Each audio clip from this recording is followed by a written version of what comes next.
Hello, good morning, नमस्कार। आप सभी का पाइकर डिफेंस एकेडमी में हार्दिक स्वागत है। मैं हूं आरसी बारिक और आज हम जानेंगे सेंट्रल आर्म्ड पुलिस फोर्स में कॉन्स्टेबल जीडी पदों के लिए एलिजिबिलिटी और सिलेक्शन प्रोसेस के बारे में। जैसे कि आप सभी जानते हो, स्टाफ सिलेक्शन कमीशन द्वारा सन 2021 और 22 में 25,000 से ज्यादा वैकेंसी को भरने के लिए ऑनलाइन फॉर्म मांगा जा चुका है और जिसका अंतिम तिथि 31 अगस्त 2021 है। मुझे विश्वास है कि आप सभी ये फॉर्म भर दिए होंगे। अगर किसी ने अभी तक नहीं भरा हो तो 31 अगस्त से पहले इसको जरूर भर दें। चलिए अभी हम जानते हैं सेंट्रल आर्म पुलिस फोर्स में कॉन्स्टेबल जीडी के लिए एलिजिबिलिटी क्या है। सबसे पहले हम आते हैं मिनिमम एजुकेशनल क्वालिफिकेशन। जैसे कि आप स्लाइड में देख रहे हो कि कैंडिडेट को कम से कम क्लास 10 या मैट्रिकुलेशन किसी भी मान्यता प्राप्त बोर्ड से पास होनी चाहिए और ये पास होने का डेट 31 अगस्त से पहले का हो। अगर कोई कैंडिडेट डिस्टेंस लर्निंग मोड से या ओपन स्कूल मोड से मैट्रिकुलेशन या क्लास 10 पास किया है, वो भी इस पद के लिए एलिजिबल होगा। नेक्स्ट अभी हम आते हैं एज क्राइटेरिया। कॉन्स्टेबल जीडी के लिए कैंडिडेट की आयु कम से कम 18 साल और ज्यादा से ज्यादा 23 साल, यानी कैंडिडेट 18 साल से कम एज का ना हो और 23 साल से ज्यादा ना हो। परंतु कुछ कैटेगरी को इसमें कुछ रिलैक्सेशन दिया गया है, जो अधिकतम यानी कि 23 साल से ऊपर उनको रिलैक्सेशन दिया गया है। जैसे कि आप देख रहे हो, SC ST कैंडिडेट के लिए 5 साल और ओबीसी और एक्स सर्विसमैन के लिए 3 साल की अधिकतम उम्र में छूट दी गई। इसके अलावा जो डिपेंडेंट है, सांप्रदायिक दंगे जैसे सन 1984 और 2002 के दंगों में मारे जाने वाला व्यक्ति के पुत्र या पुत्री, उनको भी अधिकतम वयस सीमा में छूट दी जाती है। जैसे अगर कोई कैंडिडेट अनरिजर्व कैटेगरी के है तो उसे 5 साल, ओबीसी कैंडिडेट के लिए 8 साल और SC ST के लिए 10 साल की अधिकतम उम्र में छूट मिलती है। अभी हम डिस्कशन करेंगे सिलेक्शन प्रोसेस के बारे में। जैसे कि आप स्लाइड में देख रहे हो, कॉन्स्टेबल जीडी का सिलेक्शन प्रोसेस 5 फेज में होता है। पहला फेज कंप्यूटर बेस्ड एग्जाम, जिसको शॉर्ट में CBE बोलते हैं। दूसरा है फिजिकल स्टैंडर्ड टेस्ट, जिसमें फिजिकल मेजरमेंट होती है। तीसरा है फिजिकल इफिशिएंसी टेस्ट या PET। चौथा है मेडिकल एग्जामिनेशन, DME यानी कि डिटेल्ड मेडिकल एग्जामिनेशन। और लास्ट में होता है डॉक्यूमेंट वेरिफिकेशन। चलिए हम एक एक करके इसके बारे में जानते हैं। सबसे पहला है कंप्यूटर बेस्ड एग्जाम। किसी कैंडिडेट का एप्लीकेशन अगर सही पाया जाता है, उसे कंप्यूटर बेस्ड एग्जाम के लिए एडमिशन सर्टिफिकेट जारी किया जाता है। कोई भी कैंडिडेट वेबसाइट में जाकर, आयोग के वेबसाइट मतलब SSC के वेबसाइट में जाकर अपना एडमिशन सर्टिफिकेट डाउनलोड कर सकता है।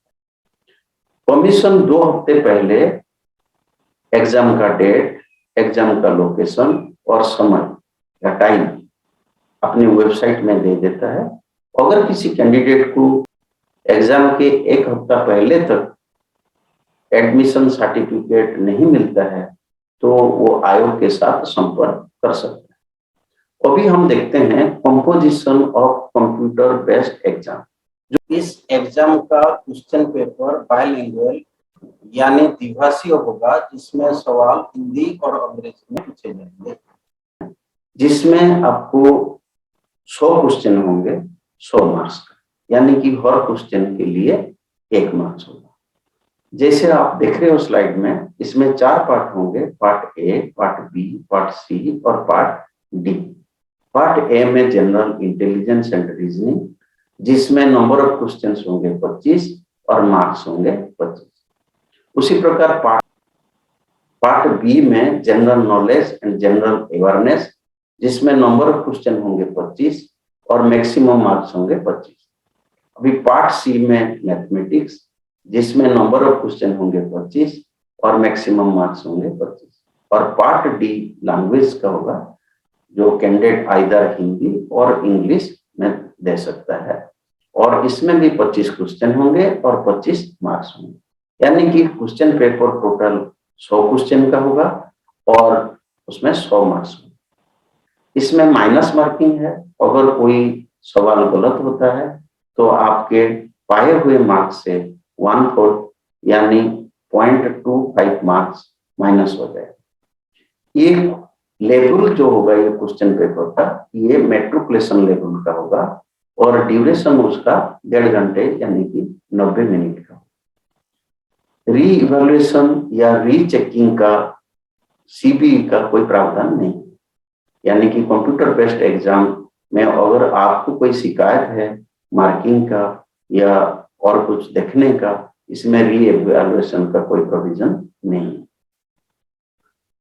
सीबीई आपके लिए बहुत इंपॉर्टेंट है, क्योंकि आगे की जो सिलेक्शन प्रोसेस है वो डिपेंड करेगा आपका सीबीई में परफॉर्मेंस के ऊपर, क्योंकि सीबीई में मिनिमम कट ऑफ मार्क्स रखा गया है, जैसे कि ओबीसी, अनरिजर्व कैटेगरी और ईएसएम, इनके लिए 35% यानी कि 35 मार्क रखा गया है, और एससी एसटी के लिए 33 मार्क्स रखा गया है। अगर आप ये क्वालिफाई करते हो तो आगे की जो सिलेक्शन है उसके लिए आपको बुलाया जाएगा। दूसरा जो टेस्ट है वो फिजिकल इफिशिएंसी टेस्ट है।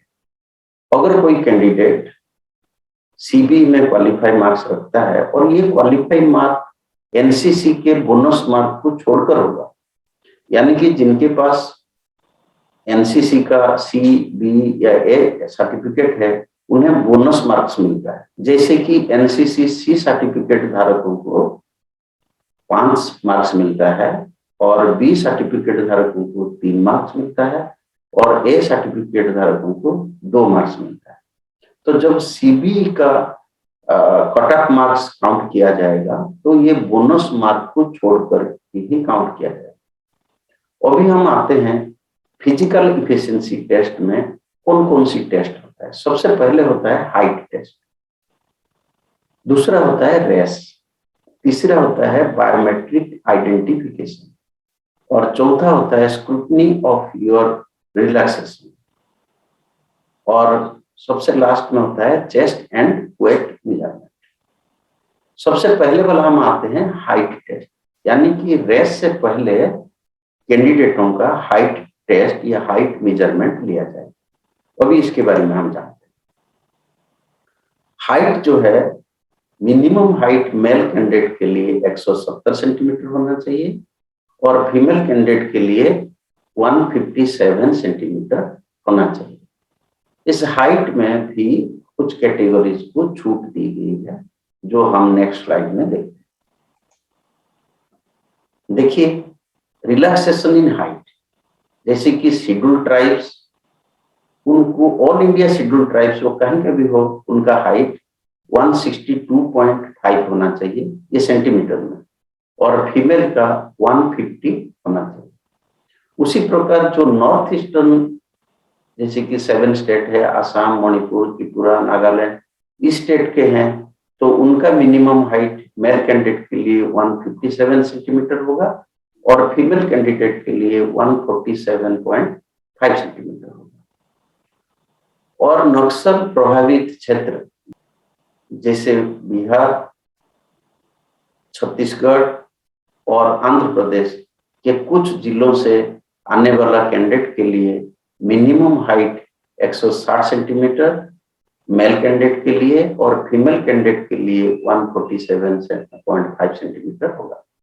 उसी प्रकार गढ़वाली, कुमायूं, डोगरा, मराठा, आसाम, हिमाचल प्रदेश, जम्मू कश्मीर आने वाले कैंडिडेट के लिए मिनिमम हाइट 165 सेंटीमीटर होगा और फीमेल कैंडिडेट के लिए 155 सेंटीमीटर।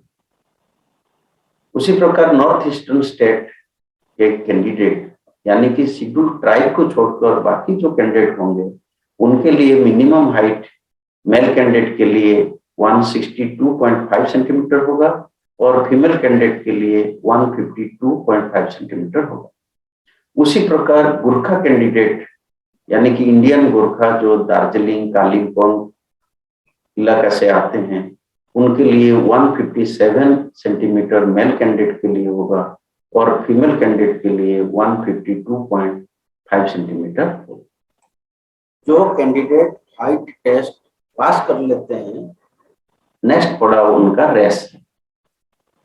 जैसे कि मेल कैंडिडेट के लिए 5 किलोमीटर का दौड़ 24 मिनट में पूरा करना होगा और फीमेल कैंडिडेट के लिए 1.6 किलोमीटर यानी 1600 मीटर का दौड़ 8.5 मिनट में पूरा करना होगा। लेकिन इसमें लद्दाख से आने वाले, क्योंकि लद्दाख हाइट में है और उस जगह से आने वाला कैंडिडेट के लिए अलग से प्रावधान रखा गया है। जैसे आप स्लाइड में देख रहे हो, लद्दाख से आने वाले मेल कैंडिडेट के लिए 1.6 किलोमीटर के लिए 6.5 मिनट और फीमेल के लिए 800 मीटर का दौड़ जो है 4 मिनट में पूरा करना। तो नेक्स्ट है बायोमेट्रिक आइडेंटिफिकेशन, यानी कि कैंडिडेट की पहचान करना और वो बायोमेट्रिक मशीन से ही पहचान किया जाए। नेक्स्ट है स्क्रूटिनी फॉर रिलैक्सेशन। अगर किसी कैंडिडेट को एज में छूट पाना है, हाइट में छूट पाना है, चेस्ट में छूट पाना है या उसको एनसीसी बोनस मार्क मिलना है या रेस में उसको एग्जम्पशन चाहिए, यानी कि यहाँ पर मैं बताता हूँ रेस में एग्जम्पशन वुमेन कैंडिडेट के लिए होता है। अगर कोई वुमेन कैंडिडेट टेस्ट के दौरान प्रेग्नेंट पाया गया और प्रेगनेंसी 12 वीक से ज्यादा हो तो उनका रेस का टेस्ट उस समय नहीं होता और उनका वो वैकेंसी उनके लिए रिजर्व रखा जाता है और डिलीवरी के बाद 6 हफ्ते के बाद जब वो मेडिकल फिट होते हैं फिर दोबारा उनका रेस टेस्ट होता है।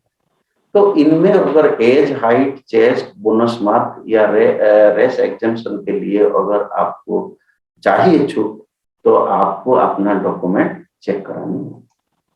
नेक्स्ट है फिजिकल स्टैंडर्ड टेस्ट। जैसे कि आप स्लाइड में देख रहे हो, फिजिकल स्टैंडर्ड में आपका पहला है चेस्ट। ऑल ओवर इंडिया में कैंडिडेट के लिए अनएक्सपेंडेड चेस्ट मतलब बिना खुलाए, बिना 80 सेंटीमीटर होना चाहिए और खुलाने के बाद 85 होना चाहिए, मतलब मिनिमम एक्सपेंशन 5 सेंटीमीटर होना चाहिए। अभी आते हैं वेट के लिए। कैंडिडेट का वेट उसकी हाइट और उसकी उम्र के प्रोपोर्शनेट होना चाहिए, यानी कि जो कम उम्र के हैं और कम हाइट के लिए हैं उनकी वेट कम होगी, ज्यादा उम्र और ज्यादा हाइट के कैंडिडेट के लिए वेट ज्यादा होगा और ये लगभग 47.5 केजी से लेकर के 55 केजी तक ही होती है। अभी हम आते हैं जो हमने चेस्ट मेजरमेंट बोले कि 80 सेंटीमीटर चाहिए, उसमें भी कुछ कैटेगरी को छूट दिया गया है। जैसे कि आप स्लाइड में देख रहे हैं, शेड्यूल ट्राइब कैंडिडेट के लिए 80 सेंटीमीटर की जगह पर उनकी चेस्ट 76 सेंटीमीटर रखा गया है। नॉर्थ ईस्ट के शेड्यूल ट्राइब के लिए भी 76 सेंटीमीटर और शेड्यूल ट्राइब कैंडिडेट्स जो नक्सल प्रभावित क्षेत्र है 76 सेंटीमीटर, यानी कि कोई भी शेड्यूल ट्राइब है किसी भी क्षेत्र का है उनके चेस्ट 76 है, 80 के जगह पर इनको 76 माना गया है, यानी कि आपको 4 सेंटीमीटर की छूट दी गई। उसी प्रकार गढ़वाली, कुमायूं, डोगरा, मराठा कैंडिडेट और आसाम, हिमाचल प्रदेश, जम्मू कश्मीर और लद्दाख से आने वाले कैंडिडेट के लिए चेस्ट में 2 सेंटीमीटर की छूट दी गई। उसी प्रकार गोरखा कैंडिडेट के लिए 3 सेंटीमीटर की छूट दी। अभी हम आते हैं जो कैंडिडेट ये सारे टेस्ट पास कर लेते हैं, जैसे कि सीबीई में क्वालिफाई कर लिए, हाइट टेस्ट में पास हो गए, उसके बाद फिजिकल मेजरमेंट टेस्ट में पास हो गए, उसके बाद उनका मेडिकल एग्जामिनेशन किया जाता है, जिसको हम बोलते हैं डिटेल मेडिकल एग्जामिनेशन या DME। मेडिकल एग्जामिनेशन के बारे में आपको बता दूं, ये डॉक्टर का टीम करता है और हमें इसके बारे में ज्यादा वरीड होने की जरूरत नहीं है। बट कैंडिडेट को कुछ चीजें जो जनरल है वो पता होना चाहिए कि उसका बीपी ज्यादा ना हो, वेरिकोस वेन ना हो, कलर ब्लाइंडनेस ना हो, कोई मेजर सर्जरी हो, और उनको कोई फिट्स या मतलब दौरा पड़ने का हिस्ट्री ना रहा हो, और उनमें कोई deformities like knock knee, बोलेग means जैसे धनुष जैसे किसी किसी का पैर टेढ़ा हो जाता है वो ना हो, डीपनेस ना हो, और डेंटल पॉइंट जो है 14 से कम ना हो, किसी भी बोन में फ्रैक्चर ना हो। तो ये है नॉर्मल, और आगे की जो डिटेल एग्जामिनेशन है वो मेडिकल बोर्ड करता है। यहाँ पर ध्यान रखने वाली बात है, अगर किसी कैंडिडेट टेम्पररी मेडिकली अनफिट होता है, उसे रिव्यू मेडिकल के लिए भी प्रावधान है, यानी कि आप टेम्पररी अनफिट के बाद आप अपना रिव्यू के लिए भी अपील कर सकते हैं। अभी हम आते हैं, नेक्स्ट पेज होता है डॉक्यूमेंट वेरिफिकेशन। आपको कौन कौन सी डॉक्यूमेंट वहां लेके जाना पड़ेगा और वेरीफाई करना पड़ेगा, उसके बारे में जानते हैं। जैसे आपका एजुकेशन सर्टिफिकेट है, क्लास 10th या मैट्रिक का पासिंग सर्टिफिकेट होना चाहिए, मार्कशीट होना चाहिए, आपका मूल निवास प्रमाण पत्र या डोमिसाइल सर्टिफिकेट या परमानेंट रेसिडेंशियल सर्टिफिकेट होना चाहिए। अगर आप एनसीसी कैंडिडेट हो तो आपके पास एनसीसी सर्टिफिकेट होना चाहिए, और डिफेंस पर्सनल जो सर्विंग कर रहे हैं उनको एनओसी लेना पड़ेगा अपना रिकॉर्ड ऑफिस से, वो भी उनके पास होना चाहिए। और जो एक्स सर्विसमैन है उनका फॉर्मेट नीचे दिया गया है, और उस फॉर्मेट के हिसाब से उनको अंडरटेकिंग देना पड़ेगा। उसी प्रकार जिन कैंडिडेट को रिजर्वेशन या रिलैक्सेशन चाहिए उनको कास्ट सर्टिफिकेट दिखानी पड़ेगी। उसी प्रकार कैंडिडेट को हाइट और चेस्ट में रिलैक्सेशन पाने के लिए वो किस इलाके से आ रहे हैं वो सर्टिफिकेट उनको दिखाना पड़ेगा। उसके अलावा डीसी या डीएम से आपको राइट विक्टिम का सर्टिफिकेट देना पड़ेगा। ये हो गया आपका डॉक्यूमेंट वेरिफिकेशन। अभी हम आते हैं, ये सभी टेस्ट में जो कैंडिडेट पास कर जाते हैं, the candidates who qualified in all examinations, उनको एसएससी द्वारा मेरिट लिस्ट में शामिल किया जाता है, और मेरिट लिस्ट मार्क बेसिस पे सीबी मार्क्स या कंप्यूटर बेस्ड एग्जाम में जो मार्क्स है उसके आधार पर बनाया जाता है। साथ ही उसमें कैंडिडेट का जो फोर्स प्रिफरेंस है वो BSF, CRPF, ITBP, Assam rifle, NIA जिसमें जाना चाहता है, और उसका प्रिफरेंस बेस पर भी मेरिट लिस्ट बनता है। साथ में मेल और फीमेल उनके लिए भी अलग से मेरिट लिस्ट बनता है, और वो मेरिट लिस्ट स्टेट और यूनियन टेरिटरी के लिए अलग अलग बनती है। तो मुझे विश्वास है कि सिलेक्शन प्रोसेस और एलिजिबिलिटी में आपको जो भी डाउट था वो सब क्लियर हो गया होगा, और कि आपको वीडियो पसंद आई होगी। अगर आपको वीडियो पसंद आया हो तो आप हमारे चैनल को सब्सक्राइब करिए, वीडियो को लाइक और शेयर करिए। मिलेंगे फिर नेक्स्ट वीडियो में। Thank you.